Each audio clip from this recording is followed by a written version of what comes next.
Welcome to Novara Live. I'm Michael Walker. On this Friday evening, I'm joined by Aaron Bastani. Aaron, lots to talk about this evening. A hell of a lot to talk about, and it's good to be with you. Coming up tonight, I speak to one of the authors of a new conservative economic manifesto, making huge waves in the Conservative Party. We have a bit of a debate. Starmer wants to put people on long-term sickness benefits back to work. Pretty appalling, I think, what he said. First, though, we will, of course, be starting with developments coming out of Beirut. As Israel continues to reject calls for a ceasefire in Lebanon, it has once again this afternoon targeted airstrikes against southern Beirut. Now, this footage of the attacks was shared on social media this afternoon.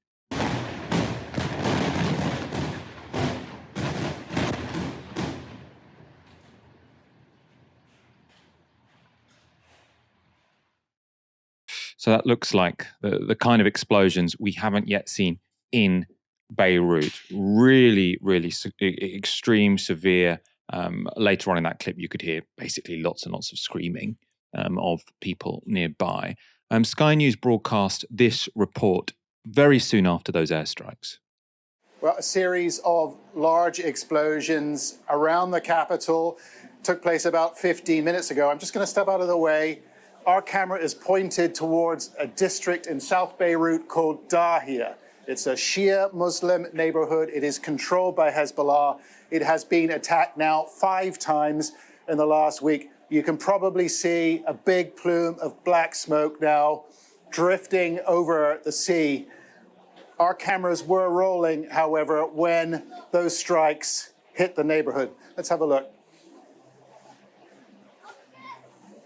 There you can see big plumes of black smoke going up. That is the direction of Dahia. That is the neighborhood that the Israelis have been targeting this week. They have killed a swathe of top Hezbollah leaders this week. Funeral taking place today for a commander who was killed yesterday. We were on the scene yesterday in Dahia.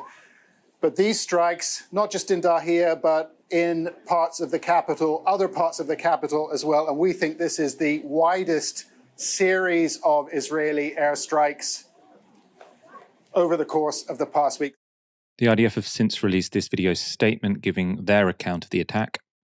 Moments ago, the Israel Defense Forces carried out a precise strike on the central headquarters of the Hezbollah terror organization that served as the epicenter of Hezbollah's terror. Hezbollah's central headquarters was intentionally built under residential buildings in the heart of the Dahia in Beirut, as part of Hezbollah's strategy of using Lebanese people as human shields. Axios and now actually multiple outlets have reported that Hezbollah's leader Hassan Nasrallah was the target of the attack, and that the IDF are still checking to see if he was injured, so they don't know if they were successful, if that was indeed their target.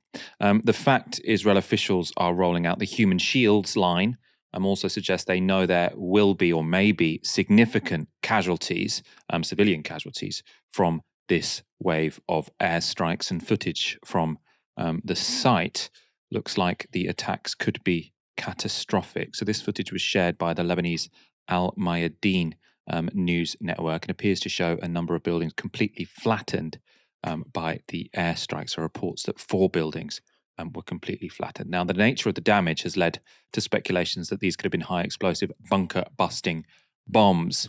So that's the kind of bombs that have been used extensively in Gaza to try and destroy what Israel calls Hamas tunnels, but which sort of invariably kill many, many people above ground, because they say, "Oh, we've got to destroy this whole residential apartment block so that we can get to the bunker or the tunnel or whatever they say is underneath." Aaron, this looks like the kind of attack we had become used to seeing in Gaza. This is definitely a massive escalation when it comes to Israel's war against Lebanon. Well, it's certainly like the attacks we saw in Gaza last year. There's not really many buildings left to blow up when it comes to the Gaza Strip and the IDF. There is, of course, a big difference, and that is that Gaza was an occupied territory, but which was effectively not a sovereign state. Of course, that's the crux of the grievance, and was effectively being administered or being allowed to administer itself by the Israelis. Lebanon, of course, is different in so much as it is a sovereign state. And I think this is really lost on some of the coverage you see, which begs really large questions, significant questions about state sovereignty in the 21st century. It seems that Israel is allowed to just bomb and kill and maim civilian populations at will if it wants to get a certain person. I don't think many people in Britain would accept the argument that, oh, well, a Hezbollah commander was in Belsize Park or in Brixton or in Clapham. Therefore, you can blow up an entire street and kill maybe hundreds of people. I don't think any sensible person would accept that argument. So Lebanon, yes, it looks the same. The arguments coming from the Israelis are the same. The inaction by the likes of the United States, the Europeans, the Brits is the same, but it is different. This is meant to be a sovereign country. And of course, there was that argument we heard repeatedly after October 7th. Israel has a right to defend itself. My question to legacy media, politicians across the political divide, who broadly enable, make apologies and excuses for Israel, is this: does Lebanon have a right to defend itself?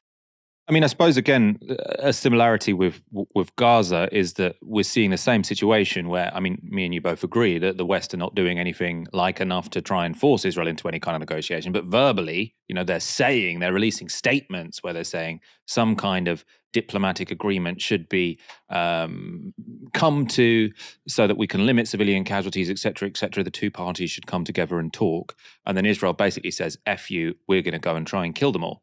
And we saw that earlier this year with Ismail Haniyeh, so the leader of the political wing of Hamas, who was killed in Tehran, in Iran. And now we've got basically, a huge coalition of the world's nations saying we desperately want some kind of diplomatic agreement between Israel and Lebanon. And presumably that would have to include Hezbollah, otherwise it wouldn't be worth the paper it's written on.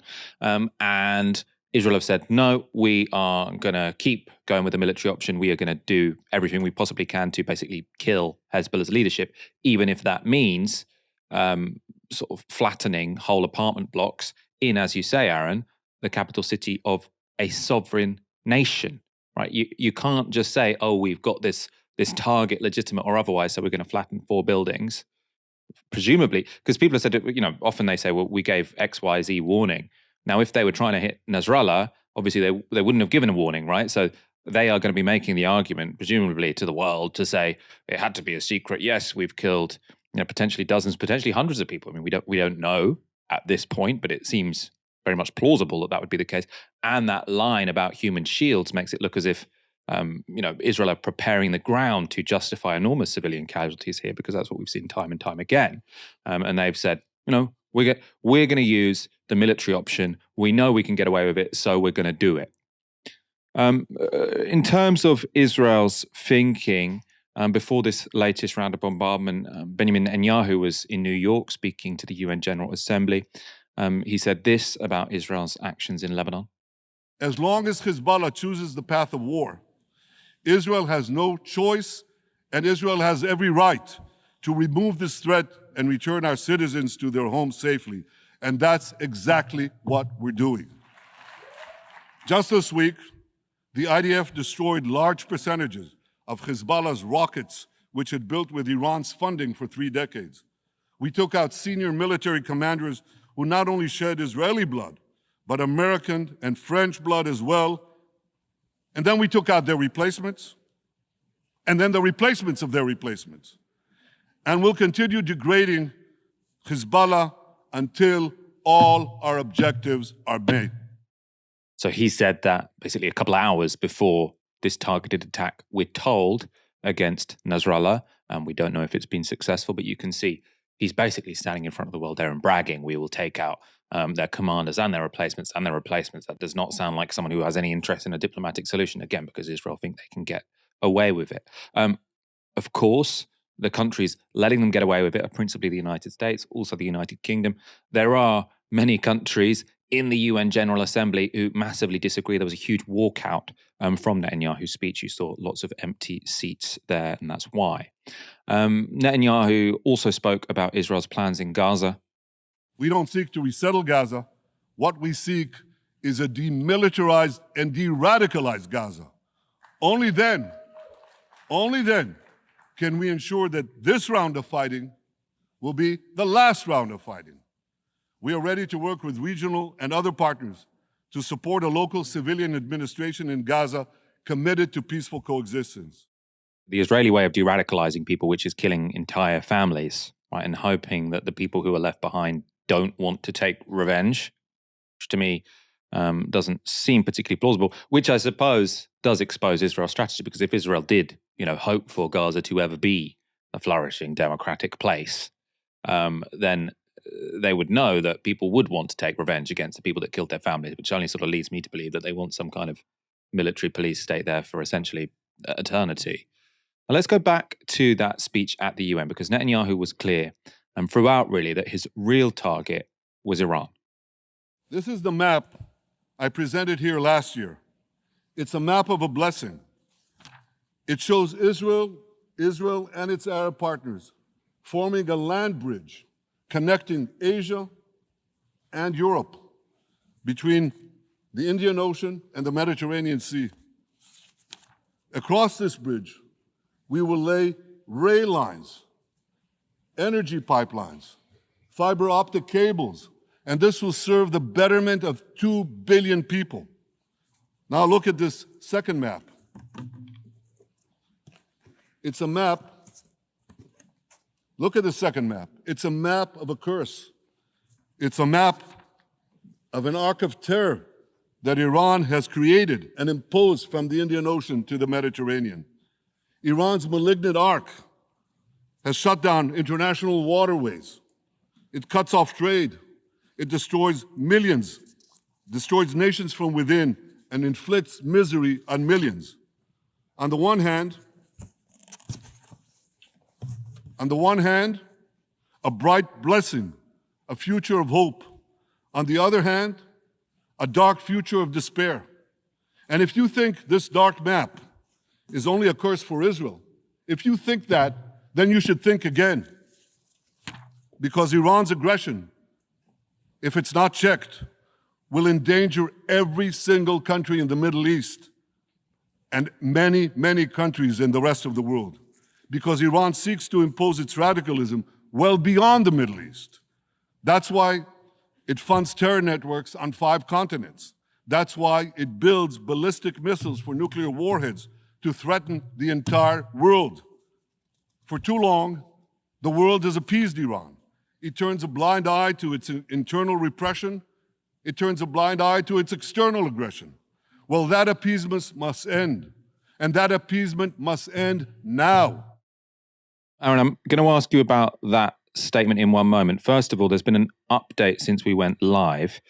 So the leader of Hezbollah, Hassan Nasrallah, is alive. Reuters is reporting, citing a source close to the group. That's after Israeli media reports that Nasrallah was the target of an Israeli strike in Beirut on Friday. I'm getting that from the Guardian live feed for full disclosure. Aaron, I suppose, so as far as we know now, Hassan Nasrallah alive. Israel failed. If that was their intention to kill him, they failed. That speech, though, going back to what Netanyahu said at the UN, that way he was talking about Iran, with the context that just an hour afterwards they bombed Hezbollah's headquarters in Lebanon. Now, presumably that's a bit of a red line for Iran, right? Hezbollah, very close to Iran, going straight after their headquarters in the capital city of a sovereign nation, right? If that weren't to be a red line for Iran, you'd wonder what would be. And it seems a lot like he is now sort of making a declaration of war against Iran, doesn't it? That's exactly right. I mean, I can't wait for this man to go to hell. Netanyahu supported the war on terror, the occupation of Iraq 20 years ago now. And we know the war on terror displaced approximately 38 million people, many of them, of course, coming to Europe as a result. If there is a war with Iran of the kind that Netanyahu wants and is trying to provoke, you would see far more people coming to Europe. And I find it utterly extraordinary that European conservatives, people on the right, don't just not grasp that. They're cheering it on. They are cheering it on. 100 million people, more or less, in Egypt, 90 million people in in Iran. These are people that would be possibly displaced by that kind of conflict. And what a remarkable juxtaposition. He talks about an arc of hope from the Indian Ocean to the Mediterranean, with fiber optic cables and oil and gas being piped through from one continent to another. He says that at the same time as we're looking at images of downtown Beirut, population 2 million, very densely populated, urbanized city center, civilian casualties, God knows how many, and he's calling that hope. He's calling the tens of thousands of people in Gaza, maybe many, many more, maybe 100,000 plus. He's calling that hope. And he's trying to appeal to an Indian audience or a South Asian audience and a European audience by saying, we can get fiber optic cables. Don't worry about these people. Don't worry about the children that have been maimed and martyred and lost their eyes and their legs and their parents. Don't worry about that. I can get you faster fiber optic cable. If there is a single country on earth, Michael, which is a rogue state, it is Israel. This is not rhetoric.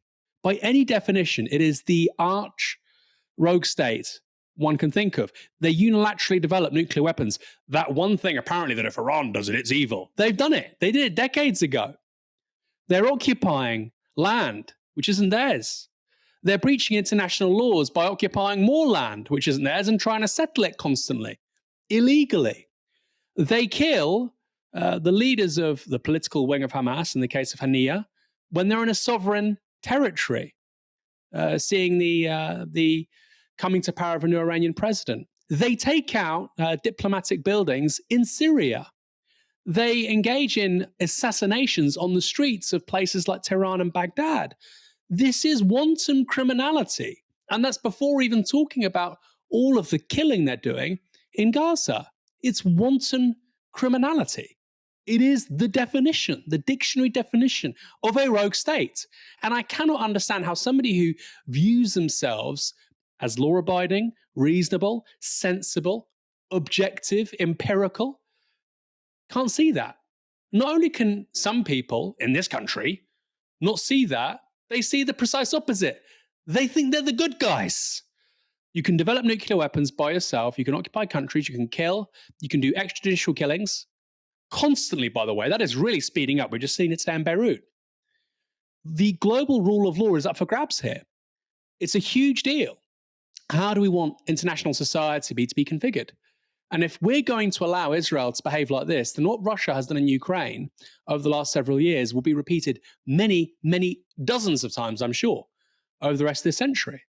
Because we're basically giving a green flag to the most reprehensible way of conducting warfare. This looks like it could be an incredibly consequential, intense weekend. I mean, it does look to me, I mean, we've had many conversations on this show along these lines, especially with Trita Parsi, an expert at the Quincy Institute, where he's saying that Netanyahu has for a very long time wanted to draw the West into a war with Iran. I just want to show you a couple of tweets back on the Lebanon Beirut story. So Hannah McCarthy, who we had on the show earlier this week, a Beirut-based journalist, said, "New 2 killed and 76 wounded in today's strike on southern Beirut." That's according to initial figures from the Lebanese Health Ministry. Health Ministry says efforts to clear the rubble are ongoing and the death toll is expected to rise in the coming hours. Of course, very soon after those attacks, I would expect the death toll to rise. I mean, if you saw those 4 residential-looking buildings being completely destroyed, one would expect the death toll to be rather high. That is, unless sort of residents had sort of realized that if this was, known as a Hezbollah HQ, that it would have made sense to sort of evacuate it earlier. I don't know. This is very much a developing story. We'll have to wait and see. Hopefully it is the case that people had left beforehand, but it would be foolish to try and pretend we can intuit that now. Alex Crawford from Sky also has an interesting tweet. IDF spokesman says the strikes in the Lebanese capital Beirut were targeting Hezbollah's central headquarters. The strike appears to be in Dahia, right on the doorstep of a sprawling Palestinian refugee camp, which is home to about 25,000 people. So just sort of a reminder there of, I suppose, the history. Well, why is there a Palestinian refugee camp with 25,000 people in Beirut, but also quite how densely populated these areas, which Israel are attacking, are. The Conservative Party, after 14 failed years in office and with not much to show for it, might seem fairly out of new ideas. And the fact that Kemi Badenoch, the then favourite to be their next leader, launched her campaign with an attack on Doctor Who only seemed to confirm that. But a group on the centre-right last week published a manifesto which has been turning lots of heads in Conservative circles. It's called Foundations, written by Ben Southwood, Samuel Hughes and Sam Bowman. And it argues that Britain has stagnated because we've effectively banned investment. Their argument has been endorsed by plenty of Tory big hitters. Robert Jenrick, the current bookie's favourite to be the next Tory leader, tweeted this. So he's the current favourite. Kemi Badenoch was the favourite. He is now, and this is according to the bookies. He said, "We cannot accept the cycle of low growth and our relative economic decline. The fastest way to get our economy growing is to build the homes, infrastructure and energy projects our country needs. This essay makes the case unarguable." So big endorsement from Jenrick. Tom Tugendhat, another contender, has called the report vital. And Dominic Cummings also weighed in. He tweeted a characteristically very long sort of essay-length tweet. I've just got a section of it for you here. "This essay on Britain's productivity is very good. One of the oddest but most important changes I've noticed in dealing with Tory MPs from when I first got involved in politics in 1999 over Blair's campaign to replace the pound is the change in attitudes over the economy and productivity. In 1999, they often said things I disagreed with, but they were interested in productivity. In 2020, even after the COVID nightmare and a massive, obvious need for radical action also demanded by voters, it was amazing how uninterested Tory MPs had become in all the questions about planning, housing, procurement, R&D, startups, investment, etc., etc." The essay does go on. That's as much as I'm going to read you. So what does this essay argue or reveal? Where it starts with a set of problems it's identified with the British economy. They are quite stark, I have to say. So they say between 2004 and 2021, before Russia's invasion of Ukraine, the industrial price of energy doubled relative to consumer prices. With almost identical population sizes, the UK has under 30 million homes, while France has around 37 million homes. So loads more homes in France. We've got very expensive energy. And per capita electricity generation in the UK is just 2/3 of what it is in France and barely over 1/3 of what it is in the US. We are closer to developing countries like Brazil and South Africa in terms of per capita electricity output than we are to Germany, China, Japan, Sweden, or Canada. It goes on. Britain's last nuclear power plant was built between 1987 and 1995. Its next one, Hinkley Point C, is between 4 and 6 times more costly per megawatt of capacity than South Korean nuclear power plants, and 4 times as expensive as those that South Korea's KEPCO has agreed to build in Czechia. Tram projects in Britain are 2.5 times more expensive than French projects on a per mile basis. In the last 25 years, France has built 21 tramways in different cities, including cities with populations of just 150,000. The UK has still not managed to build a tramway in Leeds, the largest city in Europe, without mass transit. And then they talk about the vast expense of HS2. They say Britain has not built a new reservoir since 1992. And this is maybe the most striking one. The planning documentation for the Lower Thames crossing, a proposed tunnel under the Thames connecting Kent and Essex, runs to 360,000 pages, and the application process alone has cost £297 million. That is more than twice as much as it cost in Norway to actually build the longest road tunnel in the world. So our planning system to try and get a tunnel under the Thames cost more than to actually build the longest tunnel in the world, in Norway. The essay has some interesting charts. So this shows industrial electricity prices in the UK compared to France and the US. In the UK, they are 32% higher than France and 74% higher than the US. You can see it's no wonder that we're not particularly competitive when it comes to manufacturing, or even sort of data centers if we're talking AI.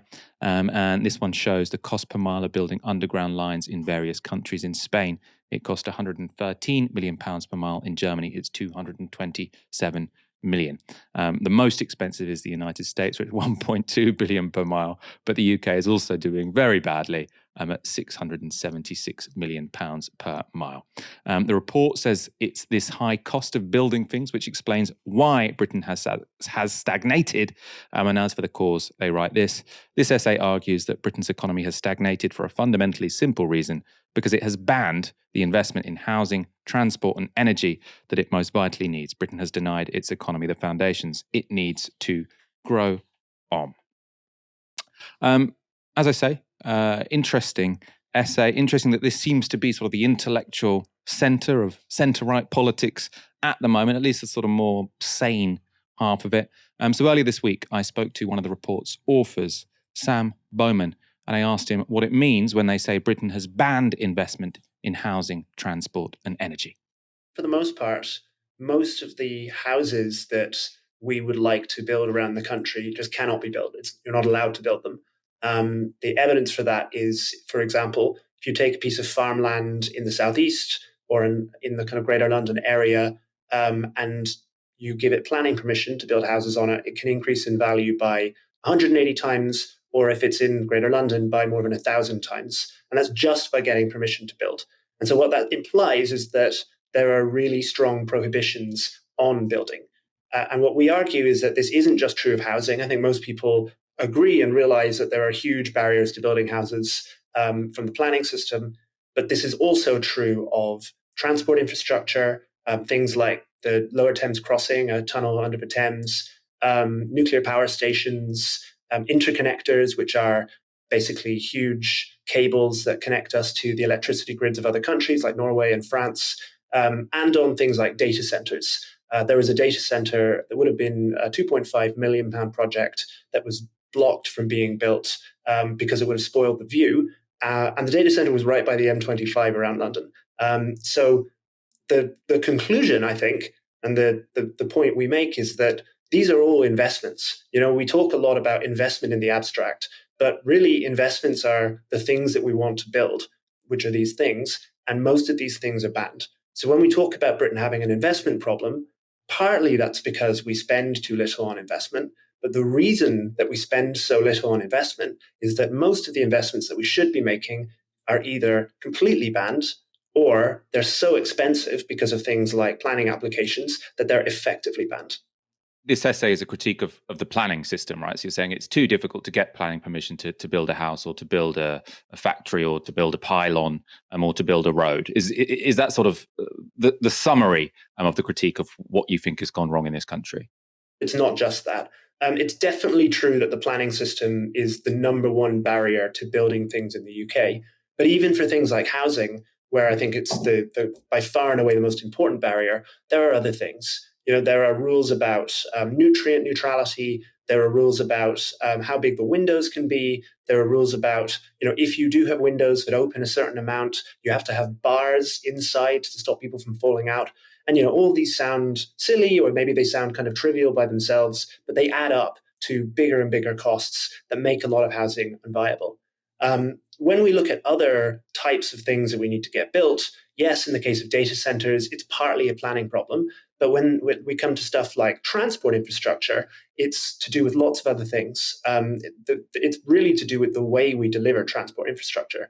For example, we don't have a pipeline of projects. So we approach pretty much every major transport project as a one-off.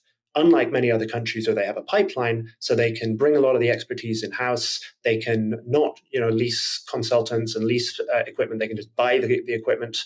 Crossrail, I think Crossrail is great. The Elizabeth line is absolutely a wonder of the modern world, but it's the second most expensive metro line per mile ever built in the world. And we're never, I think, going to build Crossrail 2 unless we get costs down.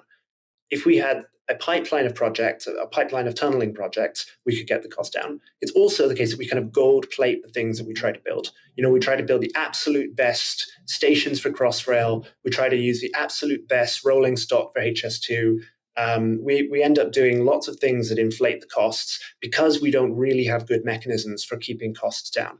The only real mechanism we actually have is the Treasury saying you can't do this at all. So what we end up with is this sort of competition between the project that's being produced and the project that's being built, trying to up costs as much as they possibly can, because everybody involved with it wants it to be the best thing it possibly can. And the Treasury sort of saying, oh, if you go any further, we're going to cancel this. And sometimes the Treasury does end up cancelling it. Sometimes it doesn't, and we end up spending a huge amount of money on the project. But one way or another, we either spend a lot of money or we don't get the thing. And then when it comes to energy, it isn't really a planning problem. It's partly a planning problem, but that's a kind of small part of it. A lot of it is to do with our attitudes to risk. Nuclear power plants are somewhat risky, but they're actually very, very, very safe, even if you include all of the nuclear accidents that have happened, including Chernobyl and Fukushima. nuclear power has caused less fatalities per unit of energy generated than even wind power, and far, far, far less than gas or coal. But we treat nuclear power in a much, much more kind of hyper risk averse way. And this even extends to things like animals. Hinkley Point C, which is the nuclear reactor we're building, that is the most expensive nuclear reactor ever built in the world. One small reason that it is so expensive is that because the way nuclear reactors work, they need to bring in a lot of water from the sea to cool down the reactor and then to be turned into steam and to power a turbine. There was a concern to do with fish being pulled in from the sea, cooked basically in the cooling system and killed. And this was deemed to be unacceptable, not from a risk point of view to humans. No, there's no danger to the fish, clogging up the nuclear power plant and a meltdown happening, just from the point of view of the fish. And the power plant was ordered to and has installed underwater megaphones to scare off the fish by playing kind of loud noises and music. Now, that is really, really crazy. We also highlight the fact that intermittent renewables, so solar and wind, which have some things in their favor, and in some parts of the world, I think will be brilliant. In the UK, I think are much, much more limited than most people admit. But the problem is that we hide a lot of the costs. We hide the cost of the grid. We hide the cost of needing backup generation for when the wind isn't blowing or the sun isn't shining. And we impose all of those costs onto bill payers. So energy costs have been rising and rising and rising for the past 20 years as we've been moving to more and more intermittent renewables, as we've been simultaneously claiming that these renewables are cheaper than fossil fuels. Now, I'm a big believer that we need to cut our carbon emissions. It's essential that we do. That's why I think nuclear is a much better option. Intermittent renewables really are just very, very expensive and have driven up the price of energy. So yes, the planning system is a problem, but no, it's not the only problem. It's also how we manage projects. It's also our attitude to risk. And it's also, in the case of energy, the fact that we've invested a lot in, I think, reasonably expensive ways of generating electricity.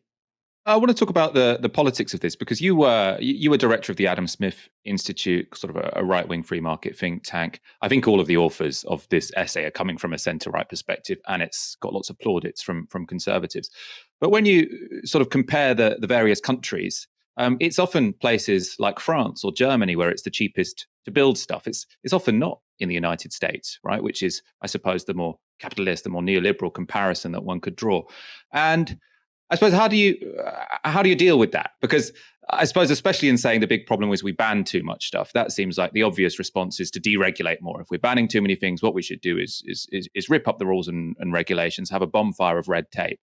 But when you look at the countries who are doing the kind of things you care about better, building houses, building high-speed rail, building nuclear power, these aren't necessarily the places that, say, the Adam Smith Institute would want us to emulate, I would presume. I definitely wouldn't claim to speak for the Adam Smith Institute. I haven't worked there for 7 years. So speaking for myself, we actually hold up France as a kind of a model. If you are from the kind of center-right, the free market kind of world that I'm from, France is a bit of a mystery because France has a very large state.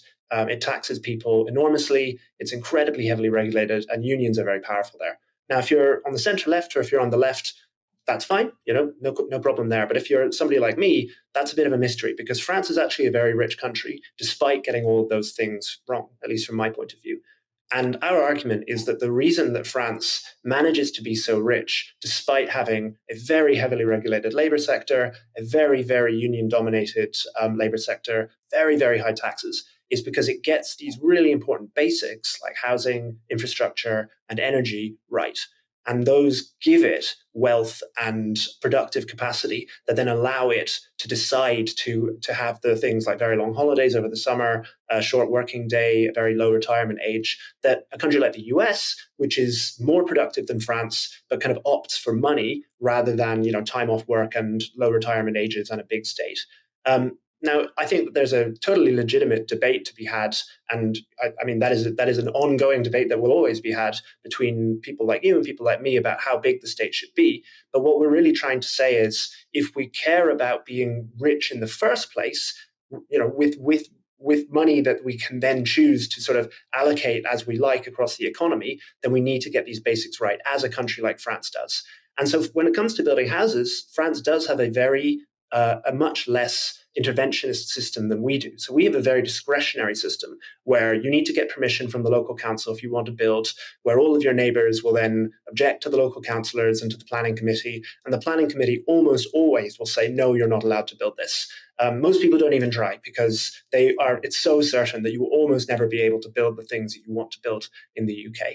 In France, on the other hand, they have a much more zoning rules-based system where you can look at a document and it will tell you, okay, if you do this, then you are allowed to build. If you don't do this, you're not allowed to build. And so it's much clearer and it's much more constrained what the blockers on building are.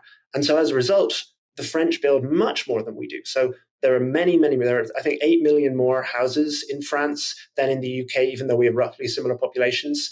A point that we make that a few people kind of found objectionable is that there are way more second homes in France than there are in the UK. And obviously that's a luxury, but I don't think second homes should be a luxury. I think people, there should be abundance in housing. And I think housing should be much, much more affordable than it is. And you look at the kind of geographical footprint of Paris, and that's tripled since 1945, whereas in London, it's basically stayed the same over that same period. When it comes to energy, it was the French state that rolled out nuclear in the 1970s and 80s. It was a state-led project. It was a reaction to the energy crisis of the 1970s. And I think, again, it's completely legitimate to argue that a state-led approach to building this might be the way to do it. We don't take a position on whether the state should be doing that or whether the private sector should be doing that. I think that the way we're doing it now is very bad. But the real message that we want to get across is that a lot of the problems and the blockers that we identify apply whether you think the state should be doing this or whether you think the private sector should be doing it. I want to read out, I suppose, a segment from the essay on something that I feel quite passionate about, which was social housing. So you say, a staggering amount of central London's housing is socially rented. 40% of Islington households are on subsidised rents, as are 33% of Camden's, 35% of those in Tower Hamlets, and 39% of those in Southwark. These households occupy some of the most valuable space in the country and are trapped in their tenancies, remaining even when their homes, often damp, poorly insulated, and altogether dilapidated, are no longer fit for their changing circumstances because they will likely end up in a less valuable, less centrally located property if they try to move. The result is a missing middle in cities like London, where only the very well off and very badly off can afford to live there, excluding lower and middle income people from elsewhere in the country. For me, there's a similar problem here with some of the arguments about nationalised rail, which is when we point to the place which is the best. It might be the case that we don't do social housing very well in this country. It might be the case that we didn't do nationalised rail particularly well in this country. But the places where I would most want to live, for example, where the Economist magazine, the centre-right Economist magazine says is the best place to live in the world, is Vienna, where 60% of people live in social housing. And because they've got enough houses, I agree with you, we need loads more houses, right? I'm a left yimby, I suppose. If you've got enough housing and you've got a decent sized state that will invest lots of money in it, which the Viennese is done sort of by local government there, which the Viennese sort of city council does do, then social housing can give you the best of both worlds. Because I suppose one argument is that people don't just care about productivity, they also care about mixed communities. They care about having a situation where people don't get priced out of their homes, where they have security. And if we can have a high productive or a highly productive society with sort of those brilliant elements to them as well, as they do in Vienna, why not do that? So I suppose this to me seems like another area in the essay where you've sort of taken a bit of a dogmatic swipe at a sort of social democratic institution where we can look around the world and find where this works actually better than any of the alternatives. So how would you respond to that? And I suppose the Vienna example in particular when it comes to social housing. Well, I will first say, I think we both agree that the core underlying problem here is there are too few houses. And I think the real solution to most of the problems that I'm going to talk about is building more houses of every kind. In the current situation that we have in London especially, where we don't have enough houses, where we just have not built anywhere near enough houses. London has massively undershot its housing targets, which I think also understate how much. I mean, personally, I think London should be a city of 20 million people. It's currently about 9 million people. I think London should be absolutely gigantic compared to what it is now. I think it should be on a par with Tokyo. Until that point, and while we are talking about London being very, very limited in the housing stock that it has, there is a question about who should occupy the houses that we've got. Now, my view is that it is not in the interests of many of the people who are in apartments and social houses in inner London. And as you said, it's a huge share. It's 40, 30% of much of inner London. My view is that it is often not in their own interests, as they would describe it, to live in those places. It's very nice to be able to live in Islington, but it's not very nice if you can't find the right job for you. And it's not very nice if you stand to lose out on the valuable house and the valuable property that you own if you wanted to go somewhere else to get a better job. So my suggestion is that we allow the current tenants of the social housing that exists to effectively share in the value of that housing with somebody who could get a better job living there, and also with the local council, so the local council doesn't lose out, and effectively give them the right to exchange their right to that property to somebody who is willing to pay more, and pay more to that person. The upshot of that would be that London housing, which is currently extremely unavailable, lots of the people watching this will be in the situation that they either have to live in a flat share or in a house share with 3 other people, often, or more people than that possibly, people that they don't know, people in some cases that they don't feel safe with, or not live in London at all and not be able to access the London job market at all, which for many people and for many career paths is lethal to certain career paths. There are many careers where if you don't live in London, you just cannot hope to progress in that career. So most people, I did this, end up living in very unpleasant, insecure, private rented accommodation because housing supply is so scarce. And my suggestion would be that we make it possible for people in socially rented homes, for example, elderly retired people who maybe would actually quite like to live in a quieter place. Maybe they would like to leave London if they had a guarantee of being able to move to a home that was nicer than the one that they're living in now. And we allow a deal to take place, a bargain to take place. Now, that's one way of doing it.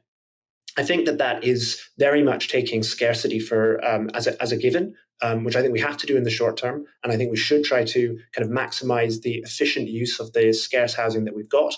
That the benefit economically of doing what I'm talking about would be more people being able to move into London who are going to work, who are going to earn more money and generate more economic output, as well as the benefit to the people who get a share of the value of the home they're living in, where right now they don't. They only get to live there. That was Sam Bowman speaking to me earlier this week. With reams of controversy about the gifts he's accepted, Keir Starmer has had a difficult week. But I actually think it's this interview that should win him the most opprobrium.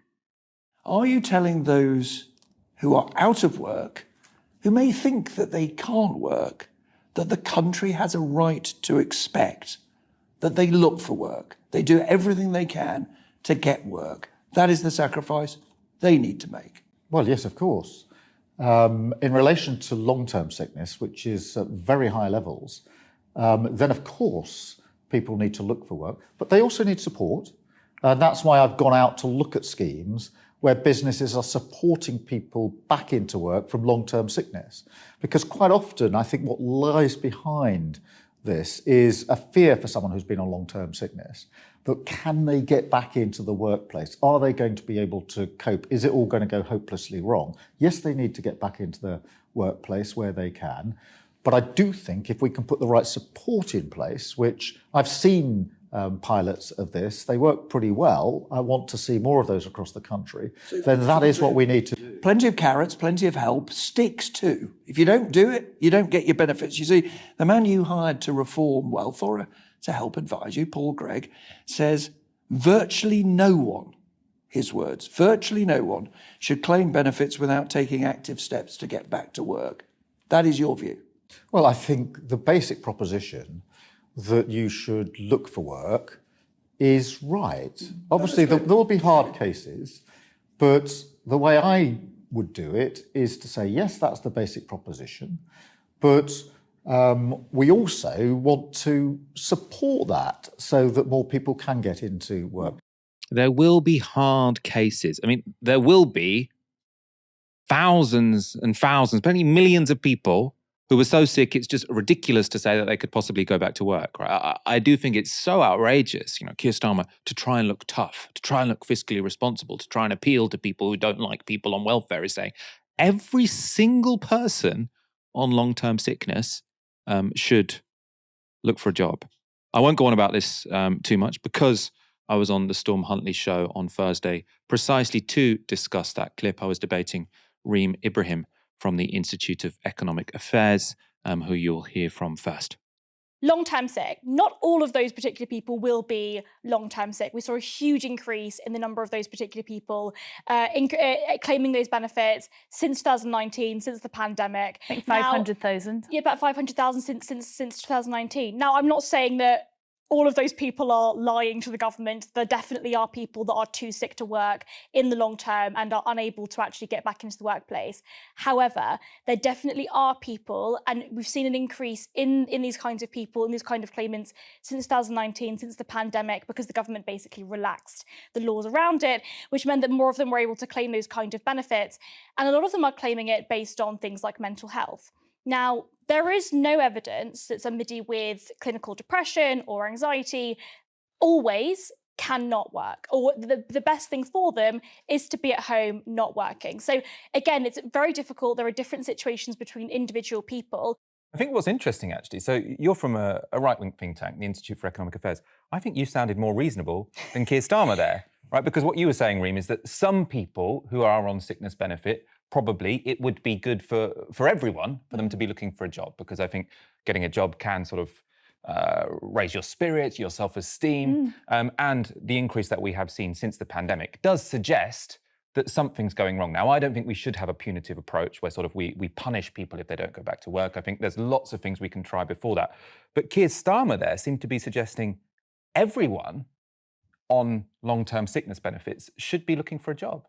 And to me, that just sounds completely bizarre. And not just bizarre, I imagine there'll be lots of people listening to that at home who are on long-term sickness benefit, who have the kind of illness where they think, me getting a job, that's ridiculous given the situation I'm currently in. And so not only do I think it's mistaken what he's said, I think it's quite irresponsible, because I think there might be a lot of people sitting at home who are already having a very difficult time dealing with really appalling ill health, probably waiting too long for NHS appointments. And now the Prime Minister is going on television and saying, any of you, if you're on long-term sickness benefit, you should be looking for a job right now. And I think that's actually quite disgraceful, really.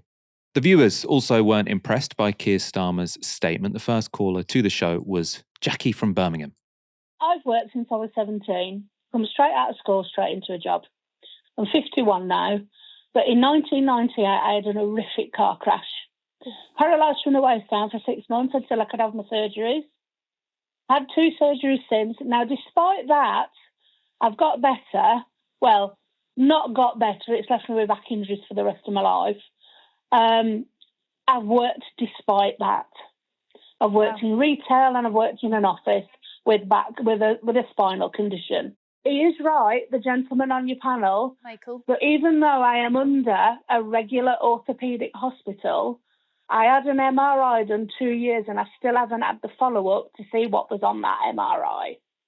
Well, so now I've pestered and pestered the secretary.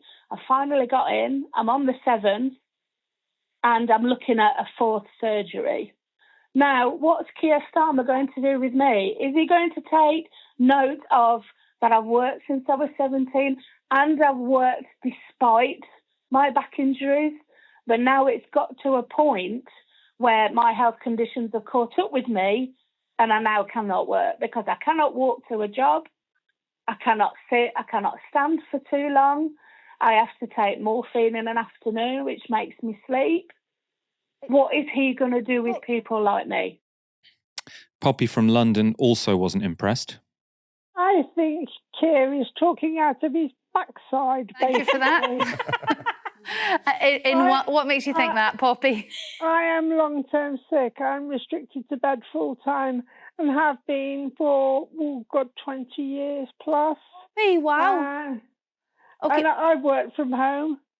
No problem. I mean, I'm over 60 now, so I'm kind of nearing retirement age. But I've worked from home. Okay, no but Poppy, problem at all. right, well, then you're the person that Keir Starmer's really talking about. What he's saying is, I mean, it sounds like you've got a very severe illness, you're sort of in your bed, have been for 20 years, and yet you still managed to work from home. What Keir Starmer is saying that even if you are bedridden, even if you are forced by doctors and medical staff to remain in your bed for your own health and safety, you are still able to contribute to society. You still have worth, and you should still be out there contributing and doing your part.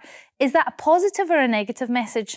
It depends how you look at it, because I think one of the major problems is the number of employers that seem to think that because you're stuck in bed, there's nothing you can do.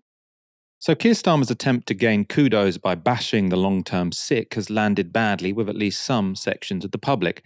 And as I said in the clip, I think his statement on this has been completely out of order. That doesn't mean, though, there isn't a real problem in Britain right now. The number of people economically inactive due to long-term illness has risen from 2 million before the COVID pandemic to 2.8 million now. Interestingly, before then it had been consistently falling from around 2001. And as a piece today in the Financial Times explains, the rise is currently being driven by the young. John Byrne Murdoch identifies a rise of young people on sickness benefit. He says that in countries including the UK, US, Ireland and Sweden, the age curve of activity-limiting health conditions has flattened. Now, what that means is that while it used to be the case that disability was something that was really, really strongly correlated with age, so lots of older people said they were disabled, not many young people did, we are now seeing a big increase in the number of young people reporting life-limiting health conditions. The statistics here are fairly dramatic. In 2008, only 7% of 16 to 24-year-olds reported having a health problem that reduced their ability to carry out day-to-day activities. That has now almost tripled to 20%. The majority of those people, of course, won't be receiving disability benefits. This is what they say in response to surveys. Around 7% of this age group do sort of receive some form of disability benefit, up from 4% a decade ago. This seems to be related to an increase in mental health difficulties. This is from a recent IFS report on the same topic. So it says, the most significant change in conditions seen between the latest data and the pre-pandemic period is the rise in the share of mental and behavioural disorders, recently accounting for 41% of new personal independent payment claims compared with 32% before the pandemic. The conditions that PIP claimants have is strongly related to age, that's personal independent payments. In the post-pandemic period, 69% of new claimants aged 25 had a primary condition listed under mental and behavioural disorders.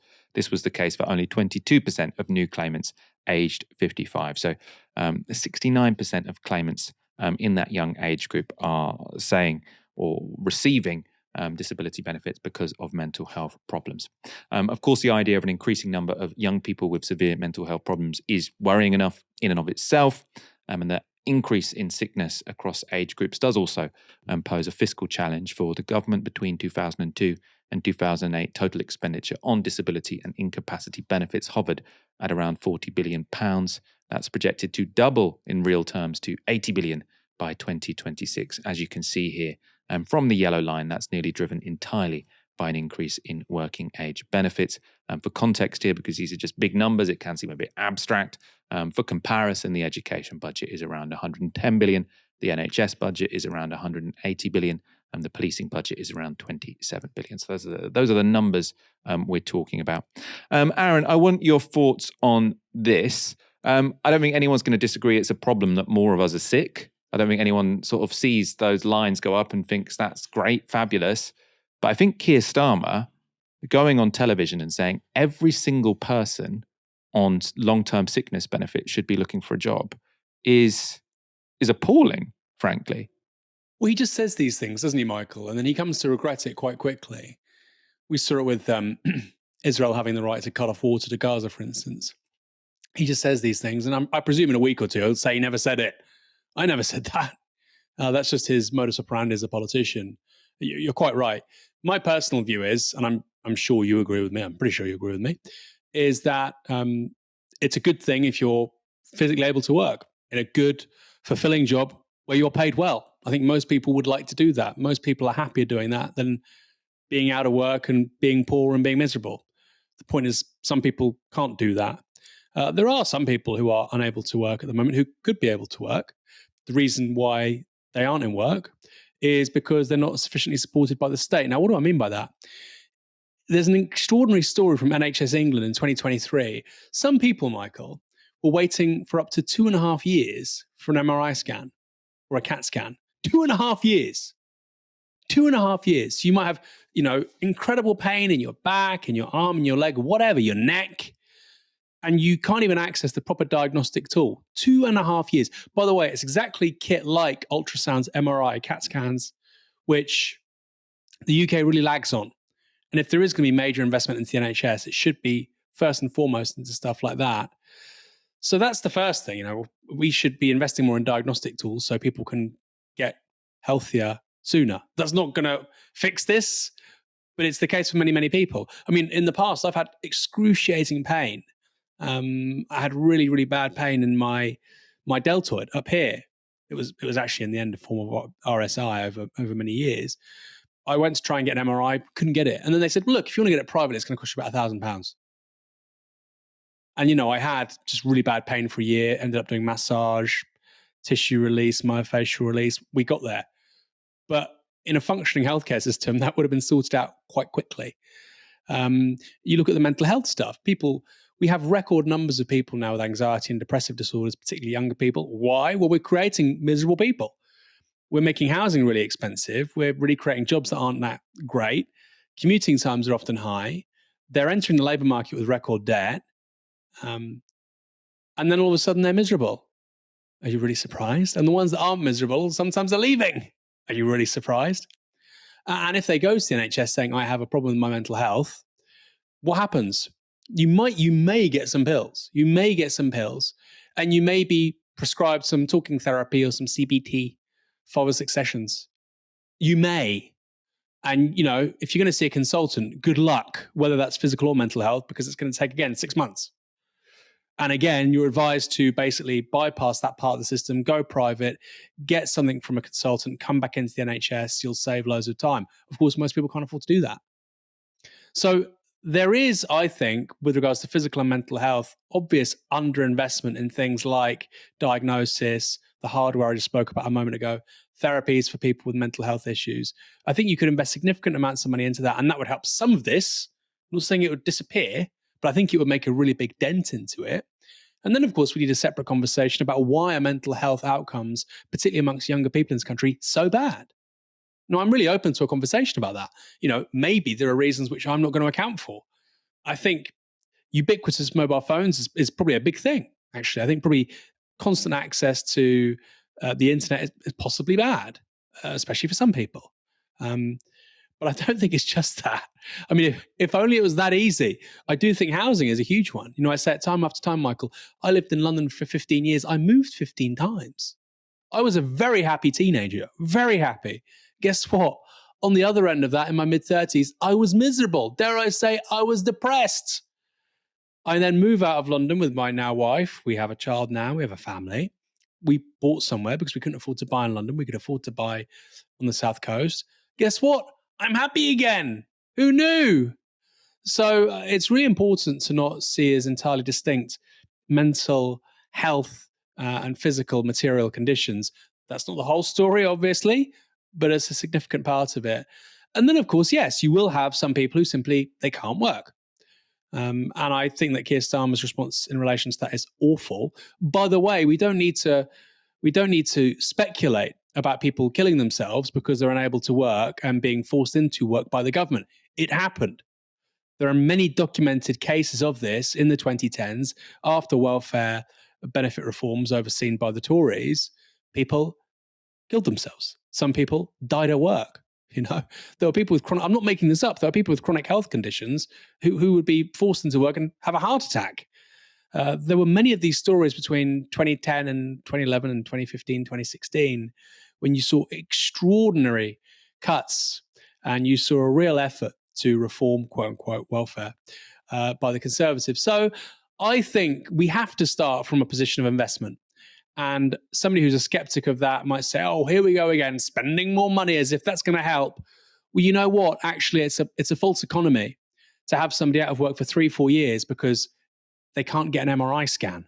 That's stupid. We need more MRI scans. We need more CT scans. We need more ultrasounds. We need more consultants in the NHS.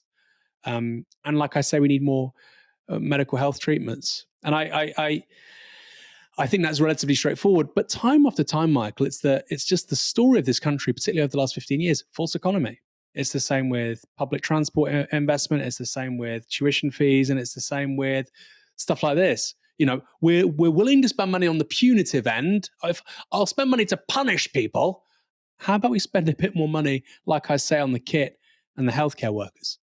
2 Just Stop Oil protesters have been jailed for throwing cans of soup on Van Gogh's painting of sunflowers. Now, I'm sure you've seen footage of the protest before, but just to jog your memory, this was at the National Gallery in October 2022.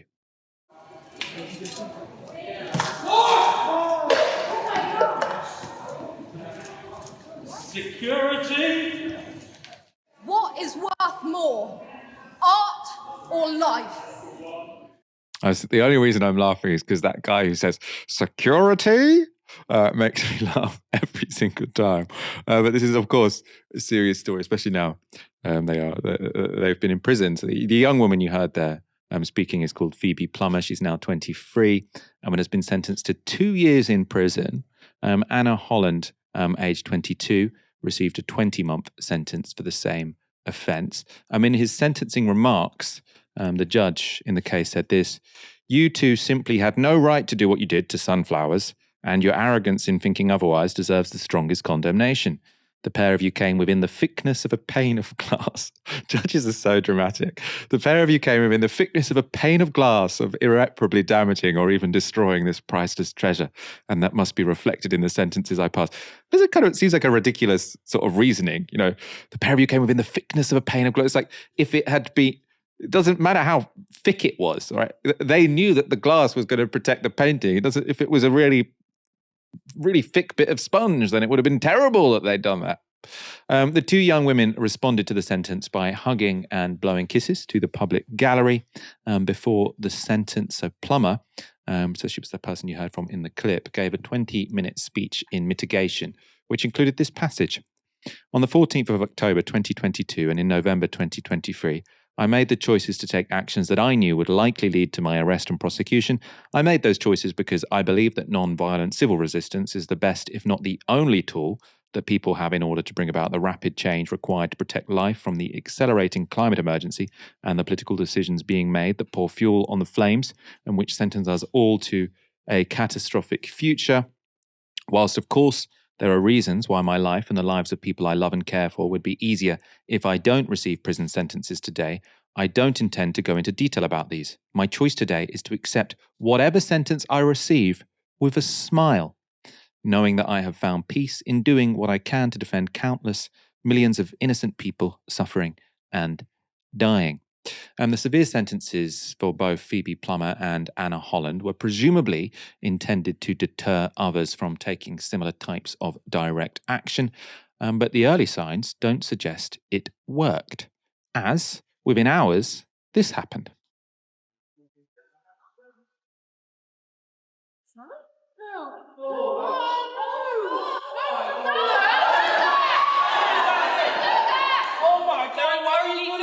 People in prison demanding an end to new oil and gas, something which is now government policy. After sustained disruptive actions, countless headlines, and the resulting political pressure, future generations will regard these prisoners of conscience to be on the right side of history. So that happened, hours after 2 young women were sent to jail for 20 months and 2 years. Of course, they'll probably only serve half of those. The other will be on remand or whatever. One can only presume those protesters are prepared to receive similar prison sentences. Aaron, these do seem like remarkably long sentences. I mean, at the same time, it's clear what the judiciary are doing. They sort of thought, this is happening too much. We need to sort of set a big example and send people to prison with these sort of exemplary sentences. But Just Stop Oil activists are saying, we're still going to do it. Well, it's interesting, isn't it? You saw Hugh Edwards in possession of quite awful material with regards to underage children, underage, minors, being in possession of that, and he didn't get a custodial sentence. I believe he got a suspended sentence, didn't he? And yet you have people like Roger Hallam going to prison for 5 years. One of his quote unquote co-conspirators going to prison, I think, for 4.5 years, 4 years, and now these two going to prison. I mean, it's not even criminal damage. I mean, it's just you're throwing something at a pane of glass which is literally just wiped off. I mean, it's actually insane. I was expecting a custodial sentence for the reasons you're saying, Michael. I thought they would try and make an example, create a deterrent, but 2 years for literally throwing something which a kitchen towel can wipe off. Really, really something, Michael. And when you think there are people out there who they've been released early because of Starmer's early release of prisoners, by the way, and that's not an attack on that policy. There's not enough capacity. I get it. But you look at some of the people who were released and what they were guilty of, and then you've got these young people going to prison for throwing something at a pane of glass. And the argument put forward by the judge is so utterly ludicrous. It's just nonsensical. I mean, I don't even think this is vandalism, personally. I think this is sort of, you might say it's a minor public nuisance or aggravated trespass. They were asked to leave and they refused to, whatever. A couple of years of your life. And I think it really does bring into sharp focus that these are political sentences and this is political sentencing, and hence they are treated far more harshly. But then I've also got a question, Michael, which is this. We have essentially stopped using coal in this country for electricity production. The government did not allow a new coal mine to be used with regards to creating steel. It was coking steel. You need coal in order to produce steel, not all steel, most steel. And there was a mine which won't be opened. It was refused to be opened by the government. That's not happening. You have HS2 being built. Some people who are Greens didn't want that to be built. You see, like I say, per capita CO2 emissions in this country actually on a global standard, pretty good. So I want to know what the demand is, because in a global context, the UK is actually doing very well. Partly, of course, that's because we outsourced our CO2 emissions to the developing world, like places like China, of course. But compare us to countries like the US, Canada, Australia. I mean, our CO2 emissions are about 50% per head of what theirs are. And actually, I think we're falling more quickly than they are too. No new oil and gas in the North Sea under Labour. We don't have fracking. So that's not to say we do everything right. I think there are many things we should be doing. I think, for instance, we need to ban grouse hunting. I think we need to be giving up large swathes of the English countryside, obviously not good farming land, but we should be giving that over to rewilding, to create carbon sinks, to underscore better biodiversity, things like that. But I want to know what the demands are, because the UK right now has a timeline to decarbonise by 2050. Labour's saying I think they can get to zero emissions electricity by 2035. That's kind of the plan. We've got to change the government now. And the Tories, for a centre-right party, actually weren't that bad on CO2 emissions. Very bad on other things, of course. So I want to know the demand, because in a global context, the UK is not a bad guy. That's not to say we do everything right. That's not to say we shouldn't protest. I'm not making those stupid reactionary arguments. My point is this, I suppose, Michael. If you're going to go to prison for a couple of years, you need to have a crystal clear demand and a crystal clear politics. And raising awareness about the climate crisis is very good, very brave, very courageous what these people have done. I commend them and I admire them. But I do also think that people shouldn't be taking going to prison lightly. It will have a massive impact on your life, massive, massive impact. I wonder what your thoughts are, and also the thoughts of our audience. I mean, I suppose on basic terms, the demand's on the T-shirt, right? Just stop oil. So they're saying that, yes, it might be the case that the British government isn't the worst in the world. And actually, if you look at our emissions trajectory, even if you do count, those outsourced emissions, we have massively reduced our CO2 emissions. We're not relatively particularly bad when it comes to this. But if you see climate change as the emergency it is, and you say being a bit better than other countries isn't necessarily good enough, and I suppose people argue. I'm personally not somewhat sympathetic to the idea that says sort of what really matters is investing in the kind of technology that you can export to the developing world, because growth needs to happen. We need those countries in the global south to continue growing so that they can live prosperous lifestyles like we have in the West. And we need to make sure that that can be done sort of cheaply because they're not going to forego that. So I'm probably, I imagine, much more interested in sort of investing in tech solutions than the people of Just Stop Oil are. I imagine actually our politics, or my politics and their politics, are quite different. But I do think it's clear the message they're making. And I do think there is a real sort of logic to it. And the way I think about it, I suppose, is I think that actually we are kind of going in the right direction when it comes to climate change. We have lowered our emissions considerably in this country. We are rolling out sort of green energy. The Labour Party have promised to make all electricity green by 2030. That's really ambitious. I suppose where I come from, and I'm somewhat, I don't say this with absolute certainty, but the framework I think about this is, how did we deal with COVID? So when COVID came along, it wasn't that sort of we said, okay, we might think about a lockdown, which we might do sort of over a 20-year period. We'd love to do a bit more testing. We know that scientifically we need more testing and that we need vaccines, but actually we can't really afford it because of our fiscal rules. No, when COVID came along, we recognized it as sort of the societal threat it was. And the usual rules of the game got thrown out the window. And I think that when it comes to climate change, there's a very good argument that we should have precisely the same kind of political response as we did to COVID, because while at the moment I think we're going in the right direction when it comes to climate change, we're not going there nearly quick enough. And if we don't go there quick enough, then there will be lots of catastrophic climate change around the world. I don't think that means that all of our futures will be a disaster, but there will be certain parts of the world where it will be quite disastrous. So I suppose Just Stop Oil is to say, if we're really taking this seriously, if we're really taking this sort of to be an emergency on the scale of COVID, politics as usual has to go out the window. And that means that even if the government, the previous government had signed contracts with oil companies to say they can extract the oil, we do have to, now block those contracts. Obviously, the Labour government saying we don't want to, rewrite contracts written by the previous government because that will sort of upset business confidence. If you see climate change as sort of a COVID-like crisis, then normal politics should go out of the window. And I suppose Just Stop Oil as a slogan, I think speaks to that. I don't know. What do you think, Aaron? Well, I think that's all correct. And obviously, I agree with you on the existential nature of the climate crisis. But we had about half an hour ago, you were talking about the relative price of industrial energy for the UK versus other G7 economies. We have the most expensive industrial energy in the world. That's because of choices made by successive governments to not focus on fossil fuels. We've moved away from carbon. This country has tons of coal. This country has tons of coal. We have hundreds of years of coal underneath our feet in many parts of this country.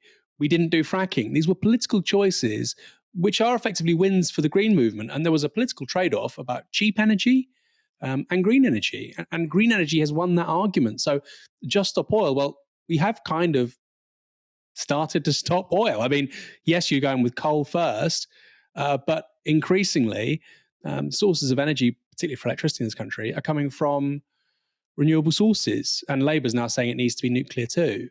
So, and that's not a criticism of these people, Michael. I want to be clear. But I think often we have inherited demands, political objectives, which actually don't necessarily make sense. I spoke about grouse moors a moment ago. Why am I talking about grouse moors? You have around 3 million acres in this country given over to grouse moors in Scotland and England. Most of it's in Scotland, about 500,000 acres in England. These should be carbon sinks, but because we basically destroy these habitats for a single species, grouse, red grouse, to be hunted, they don't just not absorb carbon, they emit it. And we kill a ton of biodiversity. So that to me is just such an obvious thing of we need to get this thing banned. But instead the political conversation is we say to a white van man, please don't have a car, or please don't take your family holiday this year to Spain. And I don't know. I don't think that's quite right. There is such a huge asymmetry of ownership of resources, consumption of resources in this country. And there are still so many things that I think the public doesn't know about with regards to, like I say, biodiversity, consumption of things like, peat in grouse moors. I don't know. I feel like that's the kind of thing that we should really, really be focusing on. Collapsing biodiversity. And again, like I say, these are very courageous, brave people. All those wins I just talked about, by the way, are because of people like them pushing the debate forward. But sometimes you need to take a step back and think, okay, well, we want this thing. It's really important. It's going to be really hard. What's the most sensible, pragmatic course of action? Very interesting. And we could have an hour-long conversation about this, but we've got to wrap up. Aaron, thank you so much for joining me this evening. My pleasure, Michael. And hopefully those two get out on appeal. I hope. Touch wood, I think. I mean, Christ, 2 years is a very long time. Everybody watching, listening, have a great weekend. I reiterate that call for you to have a great weekend. Thank you so much for watching this evening. We'll be back on Monday, of course. For now, you've been watching Novara Media. Good night.